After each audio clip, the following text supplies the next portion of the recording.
Good evening. Welcome to our CCGG meeting. Our guest speaker this evening is Justin Centanni, and he'll be introduced a little bit later in the program by Carol Baldwin. Carol, please introduce our guest speaker. Thank you.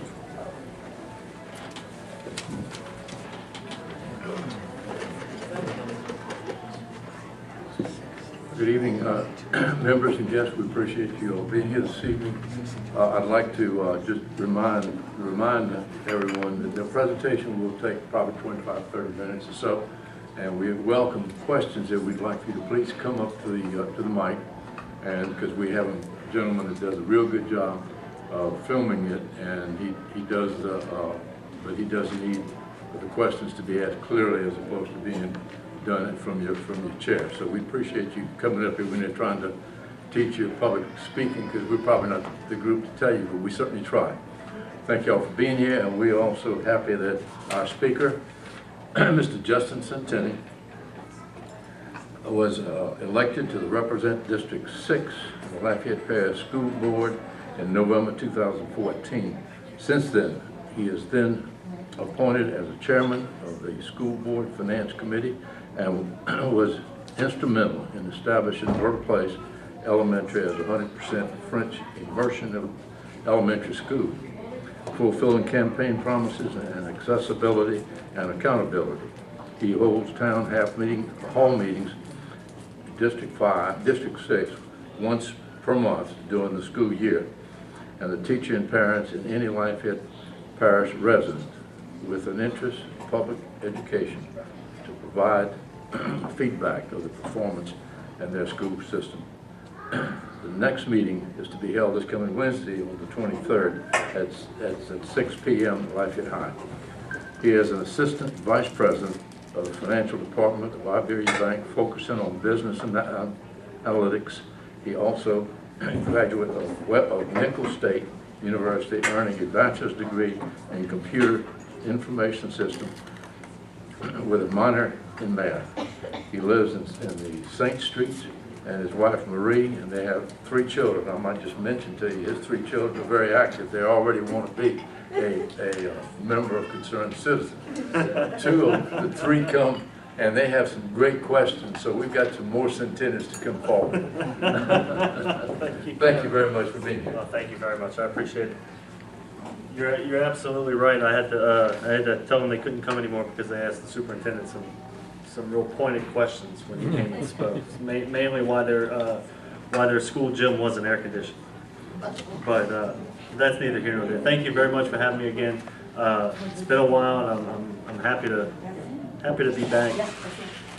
Coming up on we'll get into the topic of the presentation very shortly, which will be the upcoming school system budget. But you know, coming up very soon, we have a couple of interesting things for the school board where we're building a new high school in the southern end of the parish, and I believe sometime next month we're actually going to vote on the name, the colors, the mascot, and from what I understand, we're going to have quite a few recommendations from the students at Como.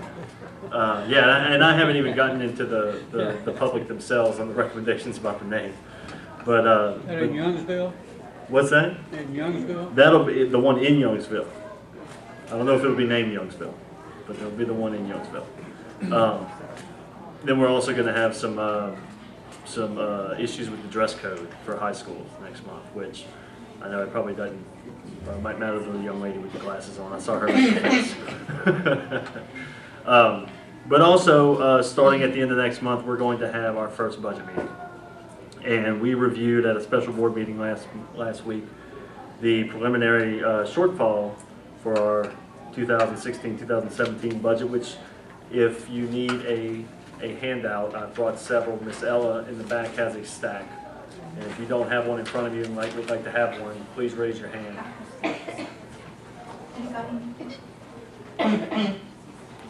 And the preliminary shortfall down at the bottom, which is $16.3 million, is what we are short should we not make any changes to our budget from the 15-16 fiscal year.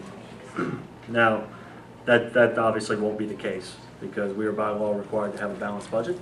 And so We will, by hook or by crook, have a balanced budget by the end of our budget process. Now, I brought the handout here so that everyone could see exactly where the deficit comes from. And I don't know that I'm going to go through it line by line, but I would prefer if some of you stayed awake. But I'll hit the high points, and you'll see that we're ending the year with an $8.8 million deficit from 15-16, and that is mainly due to the fall in sales tax revenue that the parish as a whole has experienced.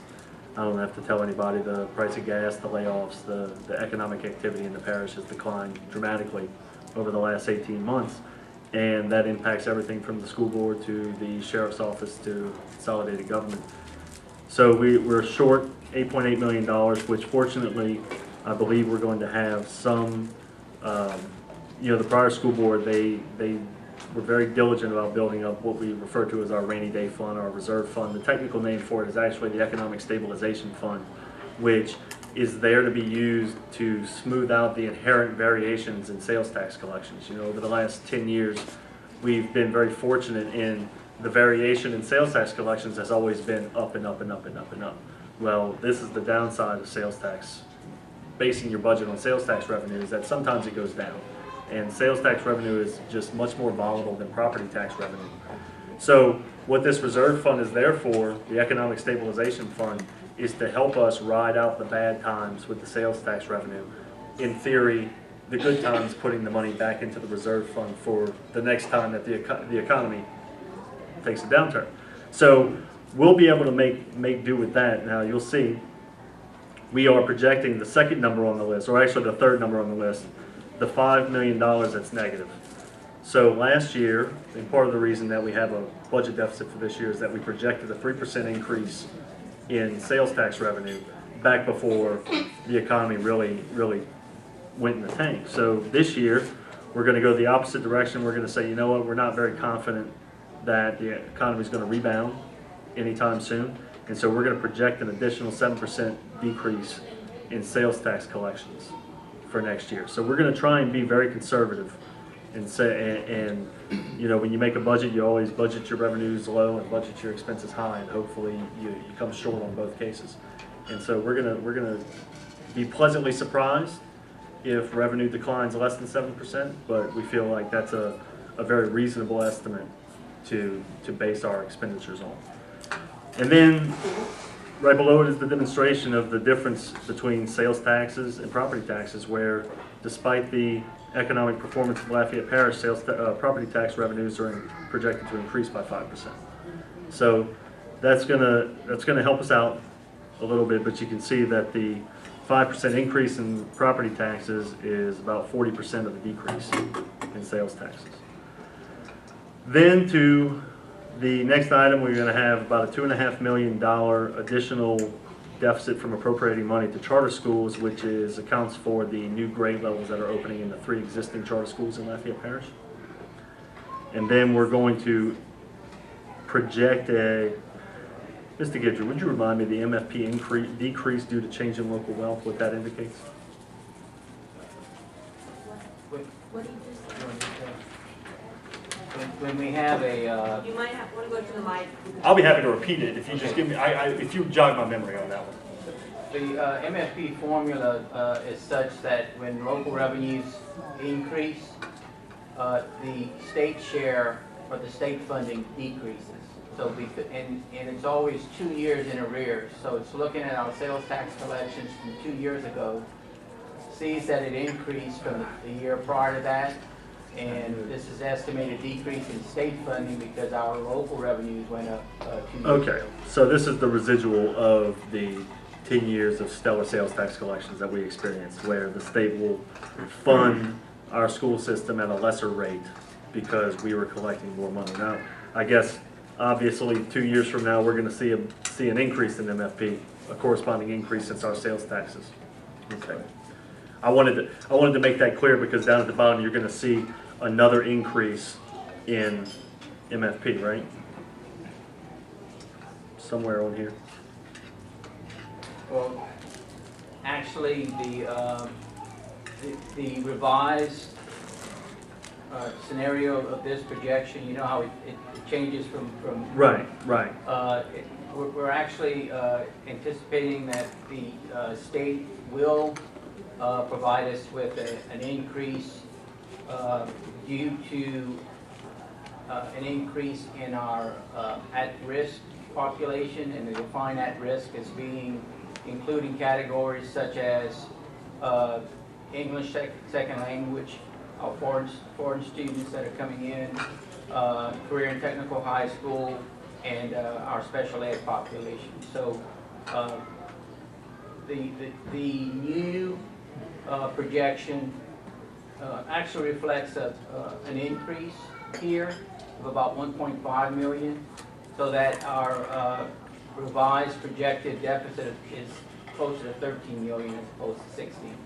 That's right. I forgot that this was an older version that didn't have that $3 million on there. That's what I was thinking of. So, like Mr. Guidry said, and this is by no means set in stone, but the Board of Elementary and Secondary Education has requested that the legislature fund the minimum foundation program, which is the block grant that the state delivers to individual parishes. Fund that at a 1.375% increase over last year. Now, your guess is as good as mine as to what kind of spending increases are going to get through the legislature right now, or if they'll even have money for that. But as of right now, that is what the Bessie board has requested, and that is what we are going to use as a projection. And if that falls through, we will know in plenty of time to adjust our budget accordingly. So that is the changes in our revenue right there. So you can see that we have about a decrease of, if I can do some math real quick, about $7 million. No, I'm sorry, about $4 million in revenue. Then you'll see that we used about $5 million of our economic stabilization fund this past year. That is what is typically referred to as fund balance.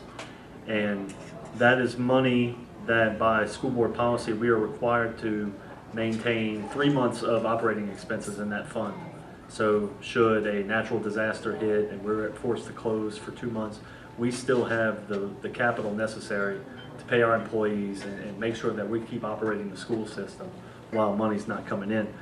Money over that 3 months we typically use for one-time expenses, and I know a big portion of that $4.9 million was about $3 million to buy textbooks for social studies this past year, which I felt is an appropriate use of one-time money for a one-time expenditure. And so we're getting about $250,000 of Medicaid reimbursement due to our school health program. And that brings our shortfall from, as we move down the page, you can see it's subtotaled at about $11.2 million. And now we're going to go to the changes in expenditures. And this would typically be where, as we move forward, these are the changes that are going to impact the bottom line and get us to get that $16 million number to zero. So in the updated version of this that Mr. Guidry referred to with the increase in the minimum foundation program, there would be an additional $3 million, which brings that close to $13 million shortfall. And then you'll see the expenditures. So we're budgeting a $2 million increase for the school system employees. We're budgeting $1 million for math textbooks.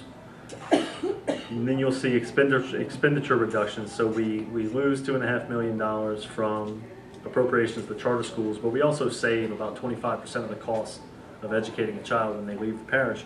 And so you'll see that corresponding savings. Typically this is done in transportation. We need fewer teachers, things of that nature. So these are the cost reductions. And then you'll see targeted transportation efficiencies, and this is a big part of what our demographer is doing regarding rezoning. We're looking to save a lot of money in transportation by doing something that, quite frankly, is very unpopular, but will save us a tremendous amount of money by hopefully solving the mess that our bus system is, because we're busing children clear across the parish in a lot of cases on buses that have 5, 6 children. And that's just not a very good use of the money. And then we, after many years of increases, we have about $1 million decrease in the contribution that the school board has to make to the teacher retirement system of Louisiana, and a 3% decrease in the, what is that lasers? The state employee retirement system? LSE? School employee. School employee retirement system. And so we total all that up and we get to about $16 million on this sheet. It's about $13 million based on what Bessie has requested of the legislature. And then it's going to be a moving target as the legislature's in session, and we know they're not going to be able to raise any taxes until at least they go into another special session, which I think is inevitable at this point. But all they'll be able to do right now for their budget next year is to make cuts. And you know, when the total state budget is $25 billion and the funding for public education is about 3.7, that's a very tempting place to try and save some money. Yeah. So I don't know how optimistic I am or pessimistic I am about that money appearing in our budget, but as of right now, it's been requested. So with that said, this is the starting point for us, and I think the superintendent made several points about what it's going to take for us to get down for $13 million. Because what we did last year was we started with, I want to say, about an $18 million shortfall last year, and we trimmed about, I'd say, 3/4 of that, maybe 60% of that. And then we chose to use $5 million of the fund balance. And then we chose to project a 3% increase in sales taxes to balance our budget, with the hope that sales tax collections would continue as they had previously and increase, and we would be able to weather the restructuring of the school system between attendance zones and transportation, and hopefully we'll be able to make some big changes to employee health insurance. We would be able to weather the changes that the school system would have to go through with increased sales tax revenue. Unfortunately, we were not. And so now we're kind of faced with the prospect of we're going to have to take the medicine that we've been putting off for quite some time, because this will be the third straight year of a pretty substantial shortfall going into the budget process. And then we all know what happened with the first one and the battles that it engendered between the prior school board and the prior superintendent. And then we did our best to try and bridge the gap last year, and we didn't quite get there. And so what this means is it's going to be probably about 200 employees that are going to lose their job, because there's just, when your budget is 90% salaries and benefits, the only place to save money is salaries and benefits. I mean, there's just no way for us to trim $16 million by cutting travel or any of the other things that are frankly superfluous whenever we're facing a shortfall like this. And so there are going to be some very tough choices that the superintendent has to make, some very tough choices that the school board has to make, because you know, at the end of the day, these are going to be people whose lives are going to be impacted, and in a lot of cases, it's going to be people who work for us whose spouses have lost their jobs as well. And it's going to be a double whammy, and it's going to be exceptionally unfortunate. But this is the reality that we have to face, and I think leadership requires that we put the school system on the best possible footing to get where we need to be as an organization, and making sure that the people of Lafayette Parish can trust us with their money and understand that we're doing everything we possibly can to educate the children of the parish. And so, you know, I don't know where to go from here. It's going to be, you're going to have school board meetings where jobs are on the line, and people are going to show up, and it's going to be heart-wrenching for me personally. It's going to be difficult to watch at home, but this is it. These are the cold hard numbers. Now, part of the reason we got here is the allocation to charter schools, where we send more money. So the way the calculation works with the charter schools is that we have some fixed costs, right? And so the kind of example I always use is when you open a gym. Let's say you open a health club, and you have to buy a treadmill or whatever piece of equipment you think is going to get somebody to come and join your health club. And so the fixed cost is, for that first customer, is very high. because it's the cost of a treadmill, it's the cost of rent, it's the cost of electricity, things like that. The fixed cost for the second customer is very low because they can just use the treadmill that you already bought. Well, the school system works in much the same way. The cost of the first student is very high because we have to open a school, we have to have a principal, a teacher, a school bus driver, a cafeteria lady, a janitor, we have to have a superintendent, we have to have a lot of things. But the cost of the second student is very low. Well, we have higher fixed costs than charter schools do. And so when we send them, I think it's $8,700 is about what we're gonna send them this year. It's up to about $9,600. $9,600, okay. So when we send that, about a quarter of that are the variable costs that I just described, where we save on busing, we save on teachers, we save on electricity and toilet paper and things like that. But the rest of it, and that is school system debt. We have retirement. We have payments to the teacher retirement system. I don't know if anybody's ever heard of unfunded accrued liability, where for many, many years the school boards around the state promised retirement benefits to teachers and then simply didn't pay it. Like, didn't put any money away for the day that these bills were going to come due. And so now we're paying that. In addition to the retirement benefits that we're promising today, we're paying for the retirement benefits that were promised 50 years ago. And so this past year, $28 million? Is that what it was this past year? Our payment for the UAM? In total, I'm thinking it was about 20, the contribution rate was about 28%. That's okay. Probably in the 18 to 20 million range.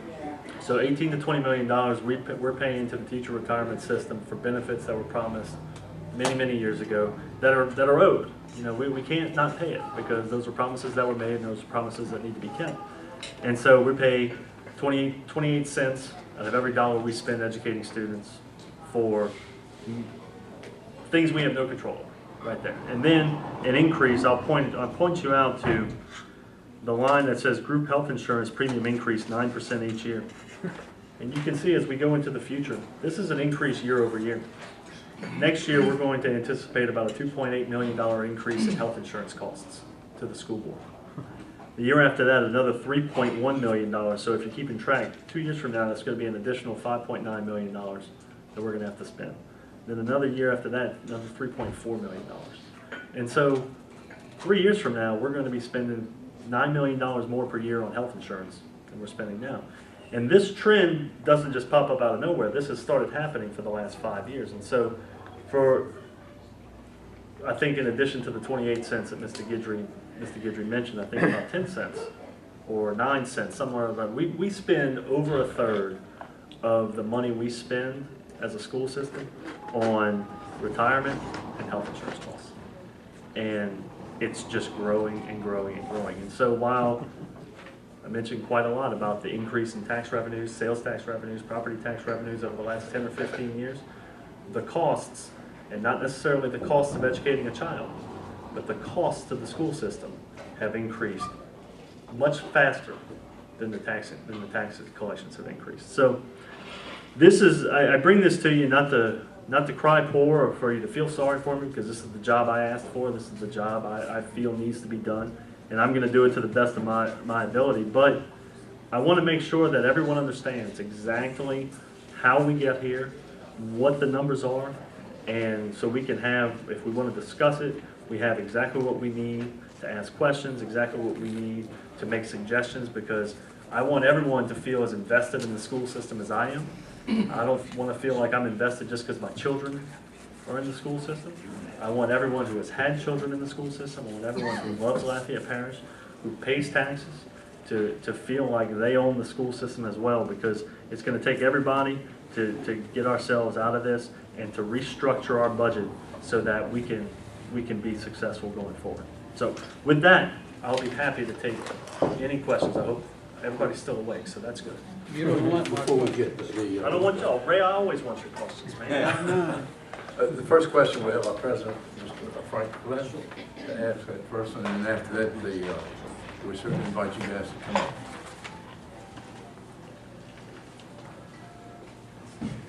Thank you for coming in and sharing your time with us. We really appreciate that. I've got a few questions.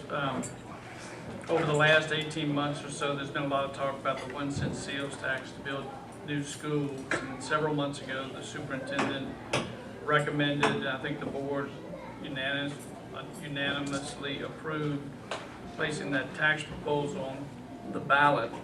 I know since that time, the state has imposed their 1 cent sales tax. What is the status of that proposal? And when would we expect that that would come back and be voted on? So it was going to be a bond issue proposal. It was not a sales tax proposal, and the timeline that we were under due for the bond commission to call an election was we actually had to take our first vote back in October, and then we had to vote affirmatively in December to place it on the ballot. And it was although sales tax revenues had declined some in October, it was a different world politically on the state level back in October. It was even as late as December when we voted to actually place it on the ballot. We sure didn't know what was coming whenever the new governor and the new legislature took office. And so when it came time, when the governor took office and started talking about the budget problems that the state was going to face, and then the legislature got into session and passed a 1 cent sales tax, we took a step back and we thought it's probably not the time for us to come right behind and ask for more money. Even though I would make the case that the public school system in any parish needs the money a lot more than the state of Louisiana does. I don't think that, unlike the state of Louisiana, we can't just vote to raise taxes. We have to come to you and we have to convince you that we're good stewards of the money, that we're going to do what we say we're going to do with it, and that the projects that we're proposing are worthwhile. So the projects were, it was a $380 million bond issue to build a new Lafayette High School, phase 2 for the new elementary school in Broussard, the new high school in Youngsville, and then I think we were going to increase security, physical security at all the schools, such as electric doors and things like that, so not everybody could just walk onto campus. As far as when we can expect it, I mean, it's going to be, we have to wait. I mean, we're not interested in piling on to anybody's pocketbooks. We're not interested in asking for things that we don't need, and we're going to wait until the economy rebounds, and hopefully the public will be receptive to going forward with these projects. But as I told you earlier, we had to vote in October the first time. Well, I mean, it's going to be probably a 9-10 month process just to call an election, and this is after we get to the point where we feel comfortable enough with the economy, the strength of the economy, to actually propose this. Thank you for your response on that issue. I would encourage y'all to revisit that after the sales tax from the state, the 1 cent sales tax, that new tax goes away, which I understand. So never? No. I think it's supposed to be limited to a certain time frame, like 18 months or so. Yeah, it's supposed to. Yeah, well, that's what we're hoping, if the economy rebounds. And my next question is, I read, I think it was last week, the Daily Advertiser said that there was going to be possible layoffs. Sounds like those rumors are true. You mentioned 200 jobs. My question is, what is the projected savings from any layoffs? And are the layoffs going to be teachers and classroom personnel, or is it going to be central staff? So the savings will be whatever the number is. I mean, we're going to have to lay off as many people as it takes to get that number down to 0. And I personally will not vote to reduce classroom staff.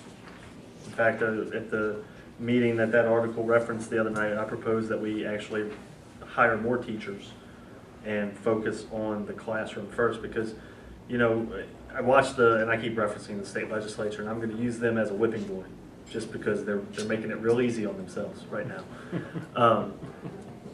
They go and they talk about how much they're short, what the deficit's going to be, and where we can cut and where we can raise taxes and things like that. And I think it probably sometimes we complicate this a little too much, in that budgeting, no matter where you are, no matter what walk of life you're in, whether it's at your business, at your home, in a government body, budgeting is nothing more than an expression of your priorities. It's you have a pile of jelly beans, and that's all the jelly beans you got. And it costs 5 jelly beans to do this, and it costs 7 jelly beans to do that. And when you're out of jelly beans, you're out of jelly beans. So what I was kind of hoping for was to say, you know what do we need to run a school system? Well, we need teachers, we need janitors, we need bus drivers, we need principals, we need this and this. And I said, let's go down the list. And then when the money's out, the money's out. And so that was kind of the rationale behind wanting to hire more teachers, because I know last year we went up on the student-teacher ratio and put more kids in the classrooms to save money. And I felt like maybe going this route would have been a little more effective. It would have at least shown what our priorities are.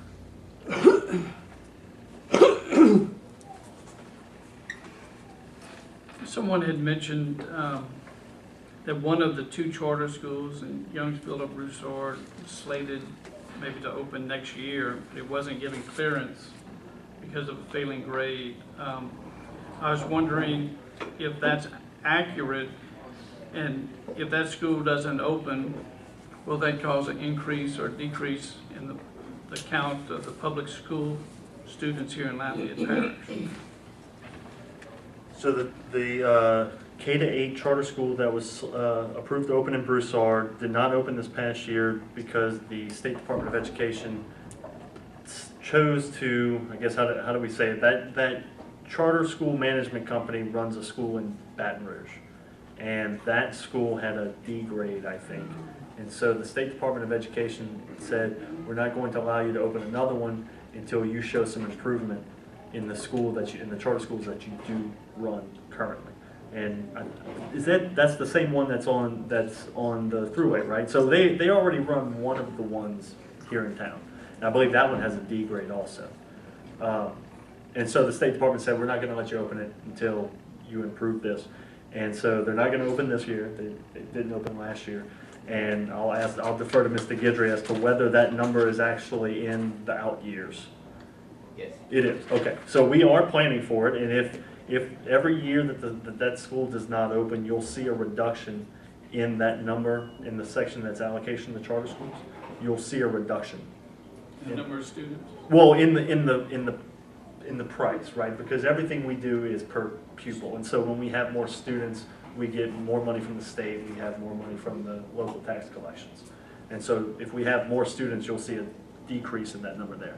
Now, on the flip side, I don't have any hard numbers, but I suspect that we're going to see an increase in enrollment this fall due to the economic downturn. I have no idea if it's 10 students, 20 students, 100 students, or 500 students. But Run that by again. I believe that you're going to see some children who formerly went to private school who will be enrolling in the public school system this fall. And this is just a kind of a trickle-down effect of the economic situation. Assuming that you're correct and some of those students would come into the public school system, would the school board receive MFP money for those students this year or this coming year? That's correct. A couple of more questions. Sure. The David Thibodeau School provides a great student opportunity for advancements in math and technology. Can we expect that there's going to be adequate funding available over the next few years to continue to promote such opportunities and excellence? That's a difficult question for me to say yes, absolutely.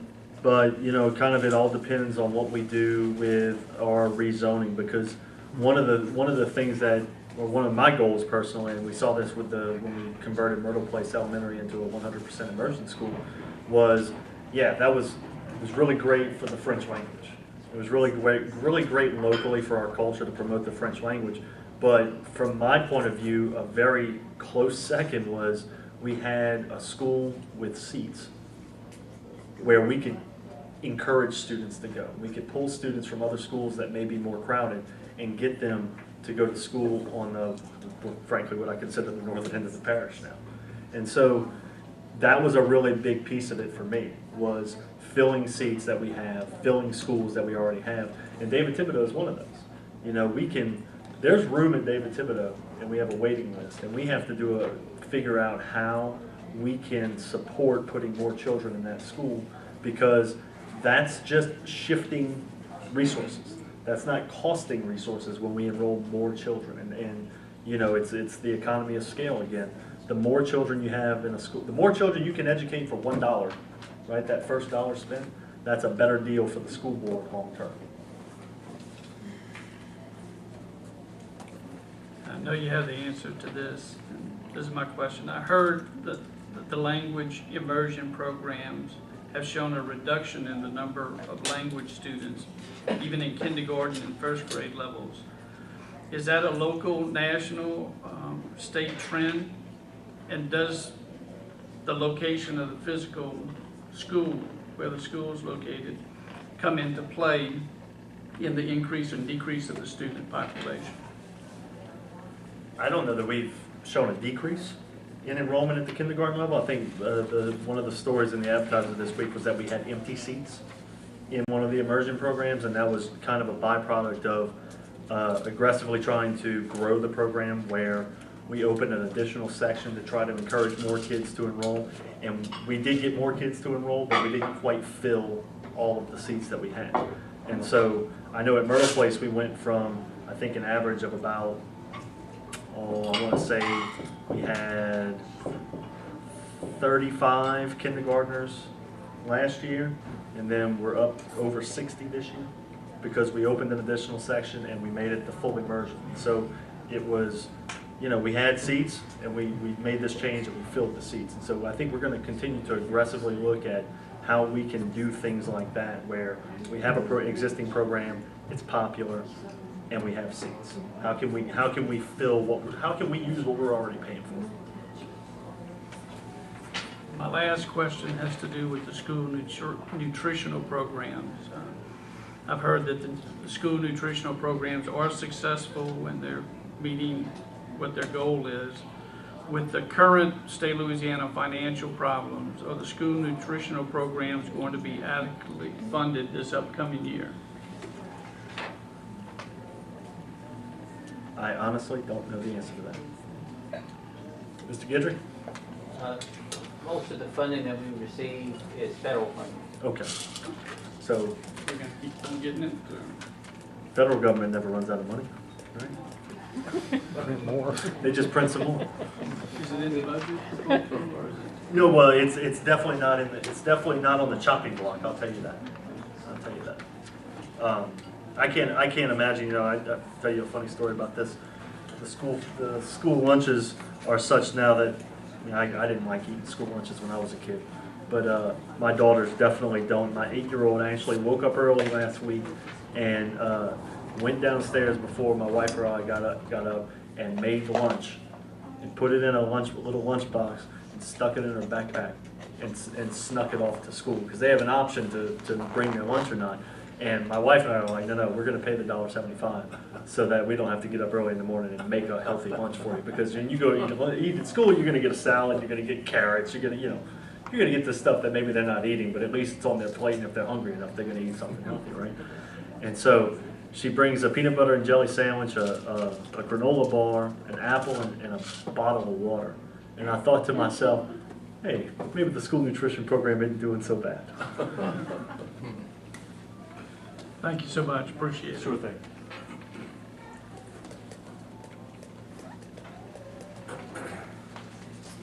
Ed, you have a question? You can come up right now.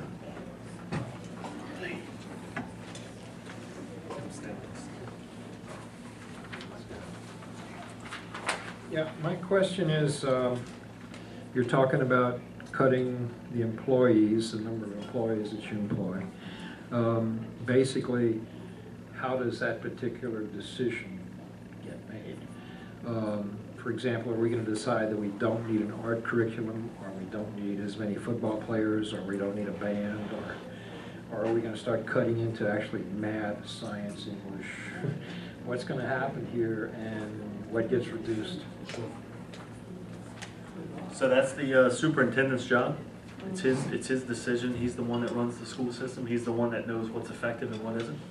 And he's the one that's charged with this pretty horrendous task of deciding what jobs are worth the money that we have. It's a shame that we have to put it that way, but this is the nuts and bolts of managing a large organization.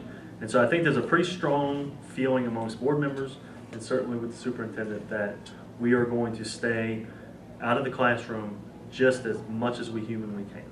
And I don't think that means we're going to start cutting a math curriculum or an art curriculum, but I can't make any promises that, you know, when it comes down to it, there's just, like I said, we have a pile of jelly beans, and if it costs more jelly beans than we have to have something, then, you know, that's... Yeah. Sure. You also mentioned charter schools. Is it possible to say you're going to cut the staff of the charter schools first, or, you know, kind of begin to balance the budget on that end before you start with the regular public schools? So we don't have anything to do with the management of the charter schools. Those are public schools that are run by independent nonprofit organizations. They get a block grant from the state of Louisiana to educate the children that go to those schools. So we have no ability to do any of that.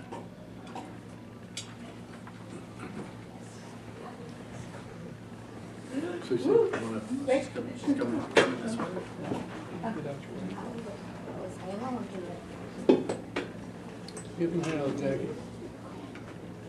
Give him hell.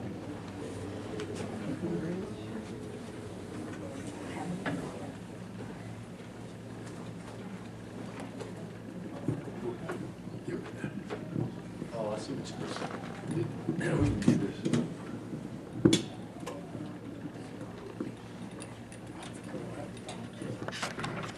I'm Jackie LeBlanc.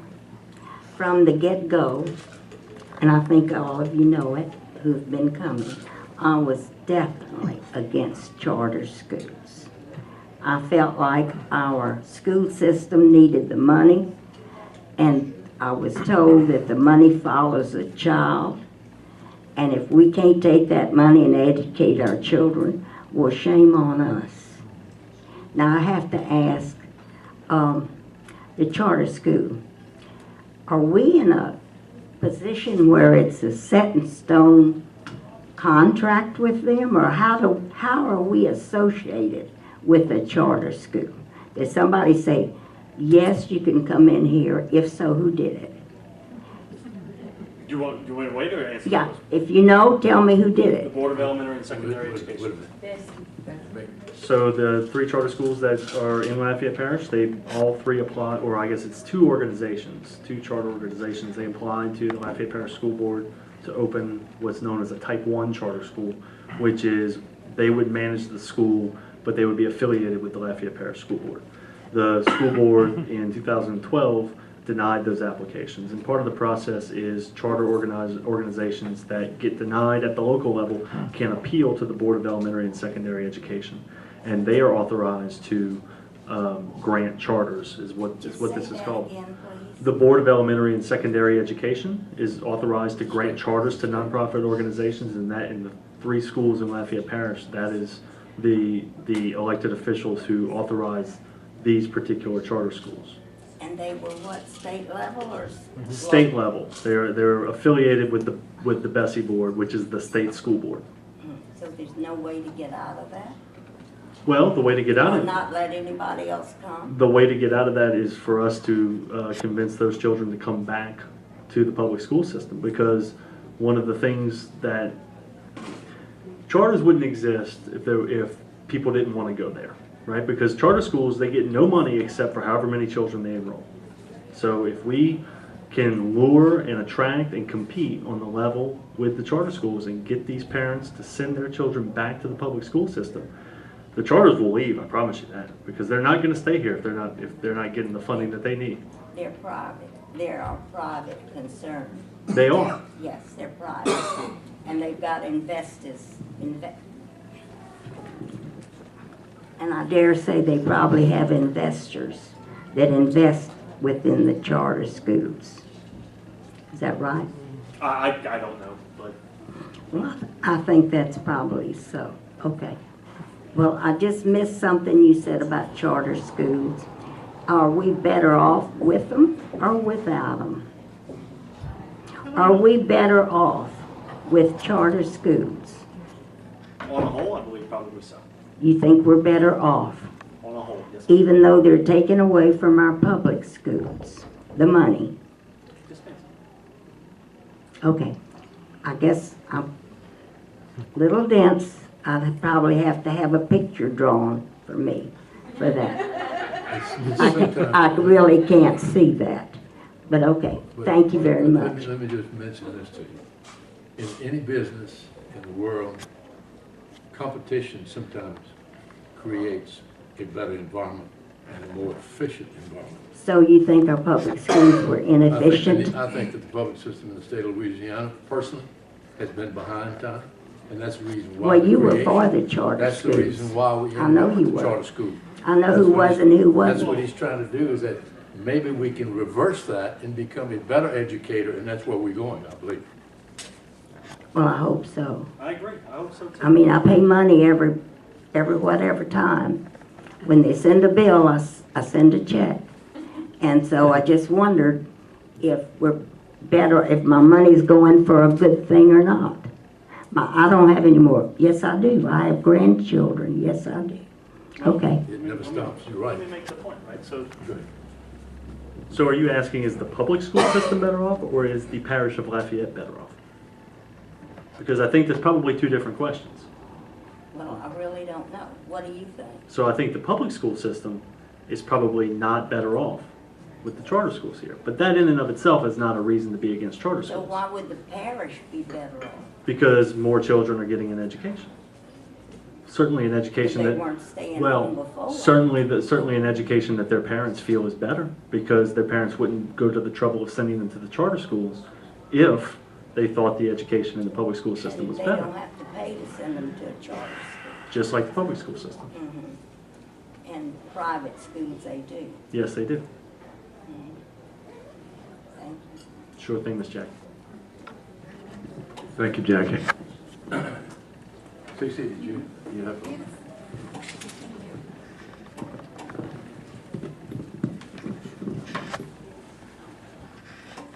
I almost forgot what I needed to know. Riveting conversation. 259 replacements or firing dismissals, 259 is the number you gave me or about? Gave us? Approximately 200. Okay. It's over 200. Does that include after teachers retire or before teachers retire? Before. So there's a little possibility that what we're looking at is, what, 9? No. 9 people that I don't know if it's going to be 9. actually lose their jobs. And I know that that's just part of what we have to do, because even 9 people losing their jobs, I feel bad about. The other thing is, but I feel much better than it's 259. So we're going that route first, and then we'll do what has to be done? Yes. Okay, that's something I wanted y'all to understand. The other thing is charter schools, and I had no intentions of talking about that. I wasn't the major supporter for charter schools. I have become more enthused about it when a charter school actually offers us something besides what we do. You get that? I do. As in dyslexia, you know, that's my thing. Okay, I wonder why. Okay, so there are these schools here in this state that have that requirement in their parish. Is it too late for us to do that? No, it's not. Okay. But we can't, I'm going to give a little bit Yeah, longer share. answer. So as I explained to Ms. Jackie, once they appeal to the Board of Elementary and Secondary Education, we have no input. I mean, we have input. We're just like anybody else. We can go to a Bessie meeting. We can say, please don't do this to it. Please don't send a charter school here. Please do send a charter school here. But outside of that, we don't have a vote on it. We have a vote on it when they apply to us initially. Okay, is it too late to change our laws and include that in our education? It's never too late to change our laws. Thank you for giving me something to do. However, you're speaking to the wrong public official if you want to change a law. No, I think I know somebody in your house that can maybe lead me in that Yeah, direction. Go talk to Mr. Kusel. Okay, thank you, guys. Watch out. Yes, watch out. Why don't you sit Miss CC on this film then? Thank you. Thank you, CC. Another question out there. Teachers, yeah, y'all must have. Look, y'all came here for something. Come on. Yeah, that's right, hey. And no, we don't hold anything you have to say against it. We're all for you. We're all for you. Thanks for coming up. Thank you.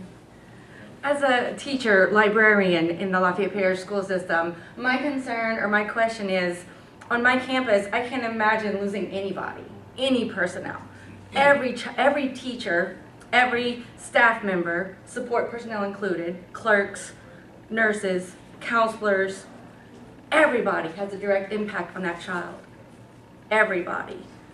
So the big question is, where did the cuts go? I know it's on the superintendent's shoulders, but the board ultimately gets the vote too. Can the board members go into the schools more often? Can the board members see what's happening on a daily basis in the classroom, in the library, and what the counselors are doing, and follow a counselor for a day? Is that a possibility? Do you have any more questions? I'll let you stay.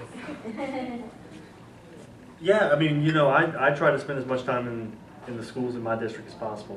My children go to one. I spend a lot of time at Lafayette High, and I visit Edgar Martin and S.J. Montgomery just as often as possible. It's difficult for me personally to go to schools very often because it's during the workday. Right. And you have another job. And I do have another job because I can't feed my family on $800 a month that the school board members gets paid. But I do as much as I can. I do rely on the superintendent and his staff to make, you know, Miss Elle and I were having this conversation back there before the meeting where, you know, the philosophy is the superintendent, I personally want to give him as much leeway as possible to run the organization because we've asked him to meet certain goals and they're written into his contract and they are performance goals. They are increase school performance scores. It's increase ACT scores, increase the graduation rate. Now those are very high level things. And me personally, I think that's where board members need to be concerned, is at the very high level and hire the best possible educator that we can to achieve those goals. I think we have the best possible educator that we could have hired. I think he was, bar none, the best applicant we had, and I'm very happy with his performance so far. Now, that said, there's going to be some painful cuts that he's going to, look, it's not on his shoulders, it's on my shoulders. All he's going to do is recommend and say, you know what, here's what I can live with. It's not what he wants, it's not what we want, it's not what anyone wants, but this is what we can live with, is what he's going to say. And it's not going to be whoever gets laid off or whatever positions get cut that he doesn't value what you do. It's just, we can't have it, whatever ends up happening. So all that's a long way to say it's going to be terrible. So what happens to the work what happens to the work that those people do? They have to be absorbed by somebody else on campus? Or the work doesn't get done. Maybe we figure that, you know, I have a little bit of a theory on this where you have 10 to 15 years of really good sales tax growth, really good tax revenue growth, and there's never really any impetus. A new superintendent comes in, he has a new program, and instead of laying somebody off, he just goes ahead and says, hey, you know what?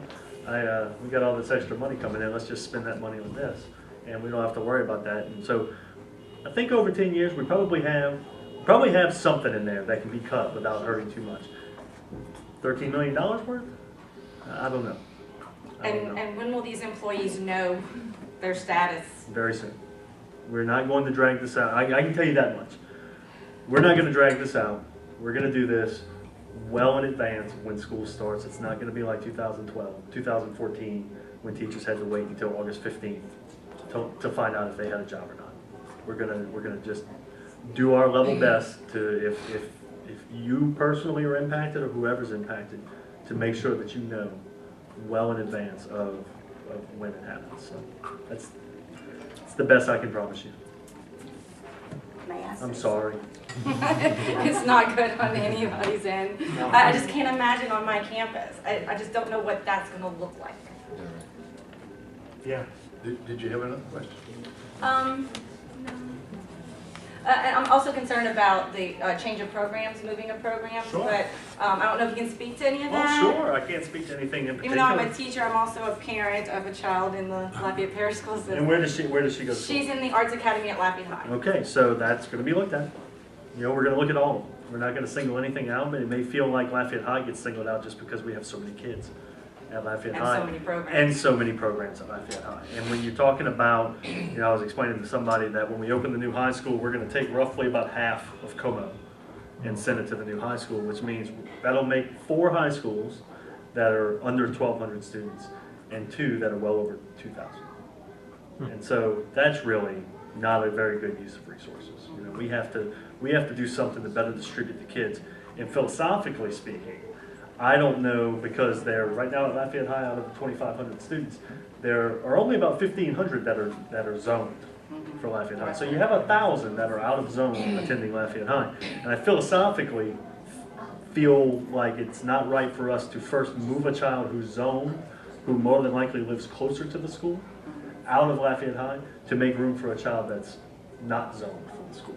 I would much rather look at the feasibility of moving a program first, because if you're out of zone attending Lafayette High, then and I get that people want to go to Lafayette High, but if you're out of zone attending Lafayette High, I'd much rather see moving the program, how many children that's going to take out, and whether, and just for example, you know, but I know we've heard a lot about the Health Academy. That's going to be looked at.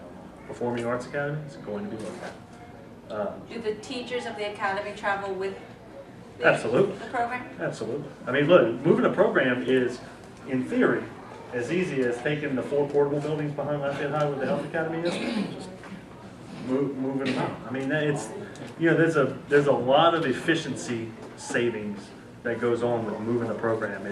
It's getting rid of that cost of portable buildings. It's filling classrooms that we already own. It's making sure that classrooms that we're using are more full rather than some classrooms in the parish have 16 kids in them. Like, you know, we're paying too much for that, right? We need 20 kids in that classroom. So like when you talk about an arts academy and medical academy, they have certain certifications. An art teacher, Absolutely. a medical teacher, they have certain levels of certification. English for as a their- second language is the same way. Exactly, And it's a large population at Lafayette High. exactly. So, but look, so you'll hear about programs being talked about being moved. It's just because the superintendent is very diligent and he's going to study every possible, we've asked him, like, look at everything. We want to know if it makes sense, it makes sense. We're not, for too long, I think the school board has been populated with people who take the easy way out. And I'm telling you right now, any program moves from Lafayette High, I'm going to catch hell over it. I get that. I'm sure you. I get that. But I mean, look, it's not going to be any worse than firing 200 people.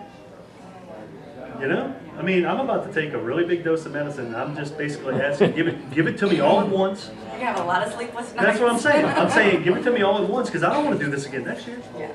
You know? I mean, let's just go ahead and make all the changes and be done with it, instead of trying to kick the can down the road and put it off and hope things get better on our own. Because we tried that last year, it didn't quite work out. Thank you. Sure thing. Thank you, ma'am. Jackie has another question. Me again, me again. Sorry.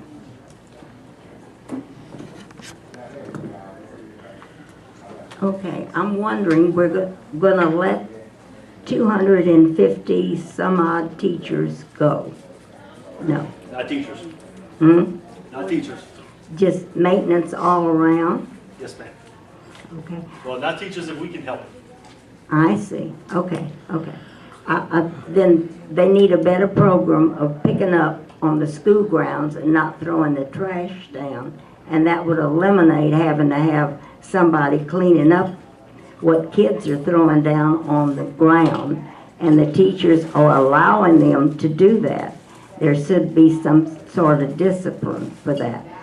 There is a school in the parish that I've been to that's just shiny, clean, and looks very good. And there's another one that I have been to. I go to ball games, etc., and it looks like a trash pile. There's cups and straws and napkins and gum wrappers just thrown all over the ground.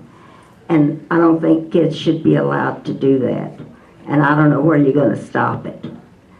But okay, thank you. Thank you, Jackie. Mr. Ray Green, I believe he has a question.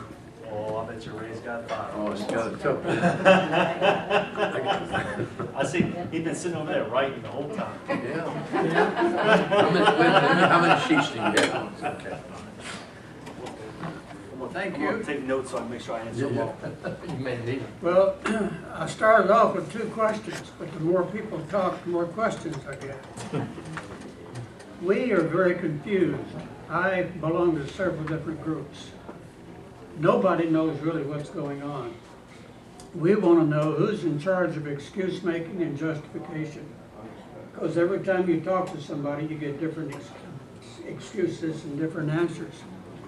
If you were selling stock in the Lafayette Parish School System, you'd go broke, you'd starve to death, because I don't know anybody that would buy any stock in it. It has been said, now the things that I'm saying here, not coming from me necessarily, but a combination of different people. Well, come Some on, will own it, throw Ray. some of them. Well, I'll tell you a couple of them. One of them that I'm concerned about is what I call TUBS, T-U-B-S. We feel, some of us, if you get rid of tenure, and get rid of the unions, and get rid of bureaucracy, you're well on your way. But of course, you've got unions here in Lafayette, don't you? The school unions? And they want all the goodies they can get, and I'm not knocking them, I understand. I'm all for you getting as much, but golly, with the different things, if I came to you and said, hey, you know, next week they're starting a new tax on airplanes and motorboats. You're going to have to pay, everybody in Lafayette Parish is going to have to pay a tax on airplanes and motorboats. But I don't own an airplane, I don't own a motorbike, doesn't make any difference, you're going to have to pay tax on it. Some people feel that the property tax for people who don't have kids in school or grandkids in school is taxation without representation. When my kids were in school, I paid the darn tax. When my grandkids were in school, I paid the tax. Today, I don't have any grandkids in school. I don't have any kids in school. They're all gone. Half of them are out of state. I don't feel like that I should have to pay a 5% increase because they need money for I-49, millions and millions of dollars. The Lafayette Consolidated Government needs money. We got state that needs money. We need money for a new jail. We need money for all type of different things. The school board, of course, as I say, 5% tax increase. Where's all this money coming from? From people who are on, shall we say, limited income, senior citizens and so forth. They're 60, 70, and 80 years of age. Where's all this money coming from? I mean, which one is first? Which one you gonna put first? School board, jail? Everybody needs money. They come and say, we got to have I-49 because businesses in town need it. Well, you need everything, but we can't do everything. I'm concerned about some of the rumors we hear about the charter schools. There are several people that spend a lot of time in Baton Rouge, and they're talking about John White and his personal, shall we say, involvement in the charter schools. His wife makes a lot of money from these charter schools. So a lot of things are being shuffled toward directing people to get charter schools. I thought it was a non-profit situation. According to them, they're not, because his wife makes thousands of dollars for the charter schools. And there's so many other things that I could talk about, but I just, overall, it's a very confusing situation, and I don't want anybody getting mad at me. I know that we have to have education, I understand that. But we also need other things too, so which one is first? Would you suggest the I-49, the Lafayette Consolidated Government, because they can give you some good stories? Or how about the state? How about a new jail? I mean, we've got a lot of criminals around here, and they need to be fed and so forth. But then you talk about the teachers' retirement, the teachers' union, and teachers this and teachers that. I understand, and I'm all for it, but we can't do everything. If you make a special consideration, shall we say, for some senior citizens on a limited income, I might be interested in talking about promoting the 5% school board tax, but not on a very limited income. And that's a situation. It's something else I'm sure you've thought about. Absolutely. So help us out. Give us some answers somewhere, because we don't know what to believe. Every time we talk to somebody, we get a different answer. That's a heck of a question, but that's the situation I'm in. I know 2 or 3 people, my friends here, look at me because they're heavily involved in school and they think I'm against public schools. I'm not, but I darn sure wouldn't buy any stock in it. Thank you. All right, so I'm just going to go ahead and just talk for a minute because there were several questions buried in there. I think in 2014, there were probably not a lot of people in Lafayette Parish that would have bought stock in the public school system. I mean, you had 7 new school board members elected.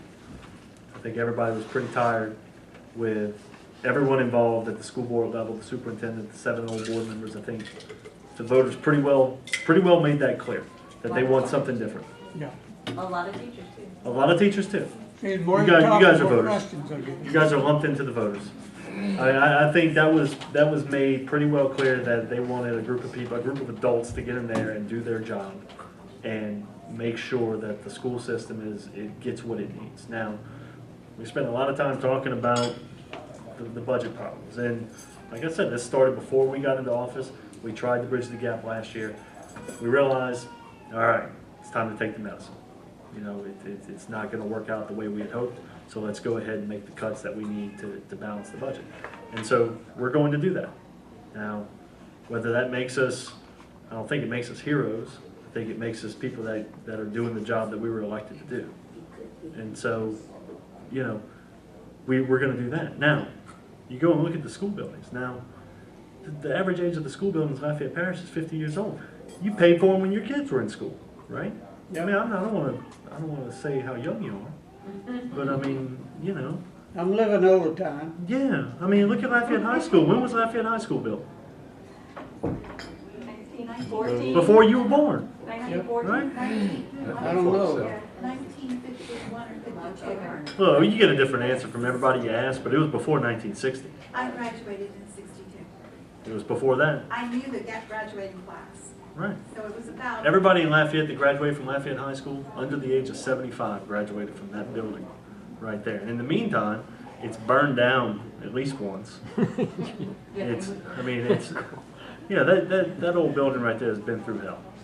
And it's still standing, barely.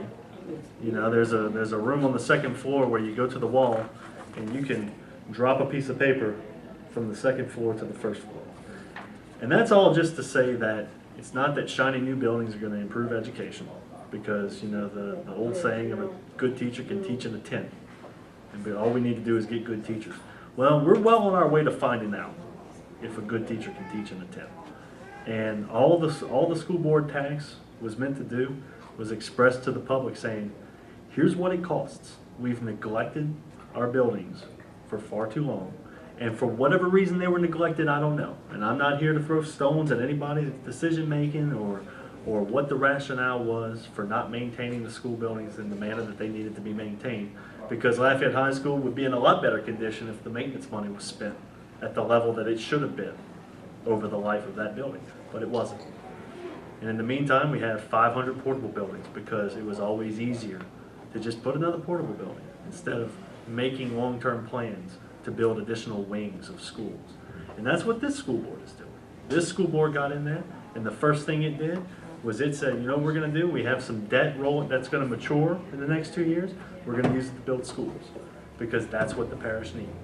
You had 9 elected officials from all over the parish that said, you know what? We need a high school in Youngsville because there's so many people in Youngsville now. I could have very easily made a very good case that, you know what, we don't need a high school in Youngsville, we need Lafayette High. You think that would have gotten me some votes? Of course it would have, but that's not what we need right now. We need classrooms in Youngsville and Brucehorn, because while we were building up this reserve fund, let me tell you who was paying that, Youngsville and Brucehorn. Increased property tax and sales tax collections in the southern end of the parish. The growth there was responsible for the growth in our sales tax collections. And so it's only right for us to take care of those citizens that have done so much to build up the public school system. That said, the $380 million bond issue is a property tax, and yes, you're on a fixed income, and I completely understand your hesitance to support it. I don't fault you at all. I probably would do the same thing in your shoes. However, I'll say that when your kids were in school and you paid that property tax to build schools, there's probably an 80-year-old in Lafayette Parish with no kids in the public school system that paid that tax. I mean, it's one way or the other. If we do a sales tax, you're probably going to pay that too, right? I mean, everybody pays a sales tax. Everybody pays property tax too, even if they rent. So I'm pretty confident landlords aren't going to eat that property tax increase. You know, so There's no easy answer here. I don't know what's first. Personally, I think school should be first. That's my job, right? I'm not going to go out there and argue for LCG to get drainage money. I'm going to go argue for classrooms. I'm going to go argue for Lafayette High. I'm going to try and get people to support public education in Lafayette because I think it's the best long-term investment that Lafayette Parish can make. You think jails are expensive? You think education's expensive? Try ignorance. That's why our jails are full. It's because we didn't do a good job educating children when they were younger. What about the illegal kids? What are we going to do? They're here. I mean, they're here. You want to teach them? You want to have them grow up to be criminals? English is a Get rid second. of them, be Well, honest with you. I'll leave that up to you, but I'll tell you right now, English is a second language program, which is one of the reasons that we've heard is the increase in state money that we're getting to the public school system, is to support those children, is to teach them English, and is to make them productive members of society. We can choose one of two things. We can try to get rid of them, or we can try to educate them. Because I'll tell you what I think. I think they're going to be here. I don't think you're going to get rid of anybody.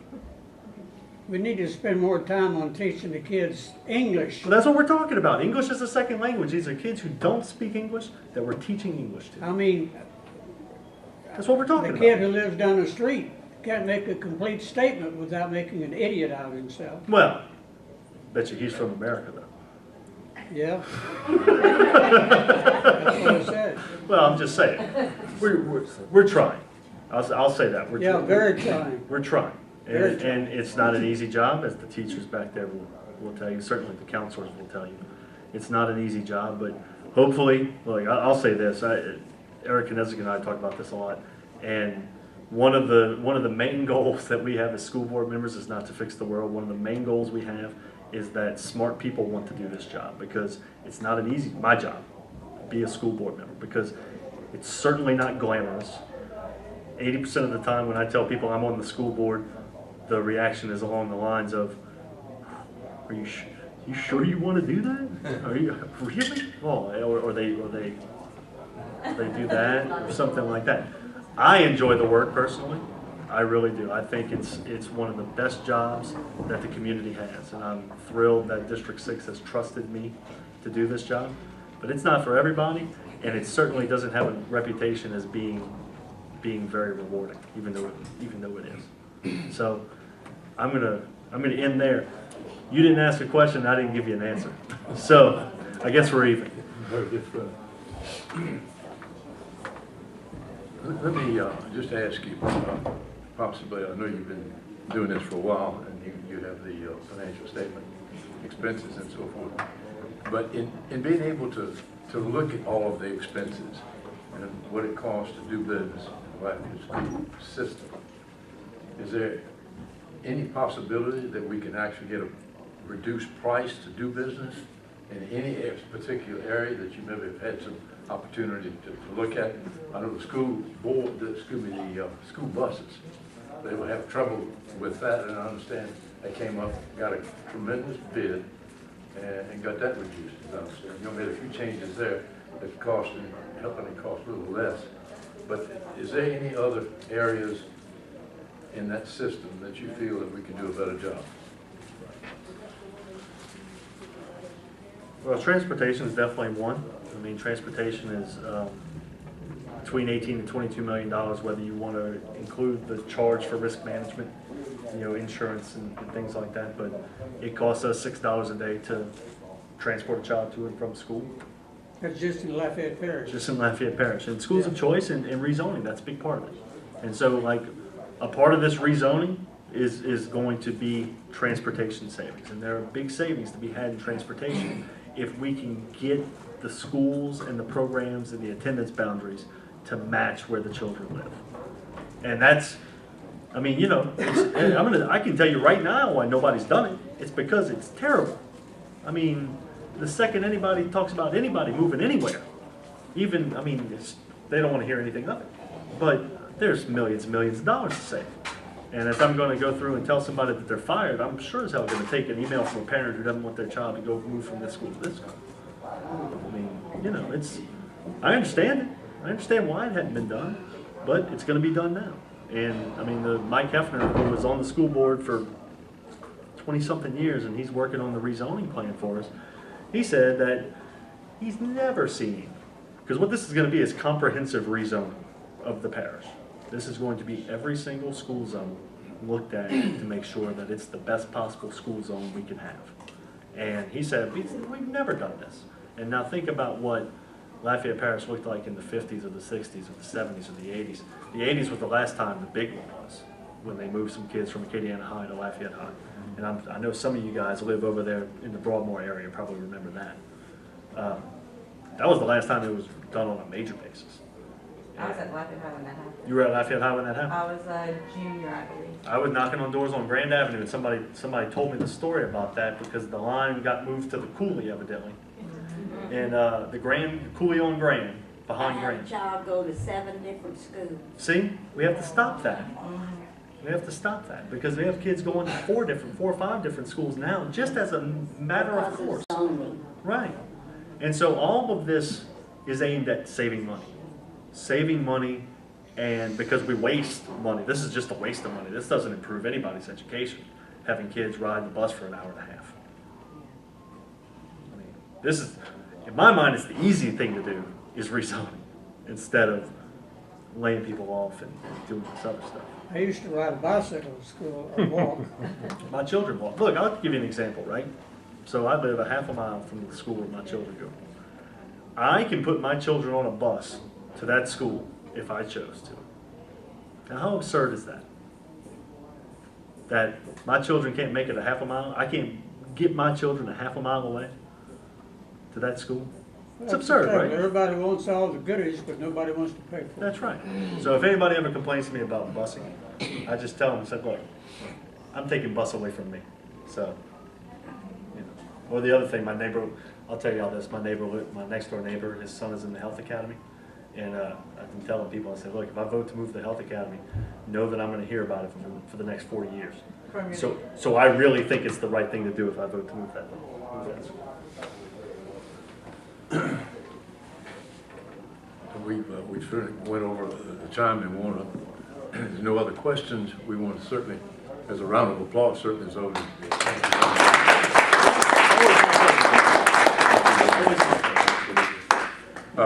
We don't have a confirmation for our next meeting, the 4th of April, but we will be hopefully this week before it's over with. On the 18th, we have a gentleman running for the U.S. House of Representatives. He's on the board, matter of fact. Oh, Mr. Kineski. Kineski, he has agreed to talk. We're gonna have other candidates come besides them. Okay, so we just let you guys know. We appreciate y'all being here this evening, and the meeting stands adjourned. And thanks again. I'm glad you told us you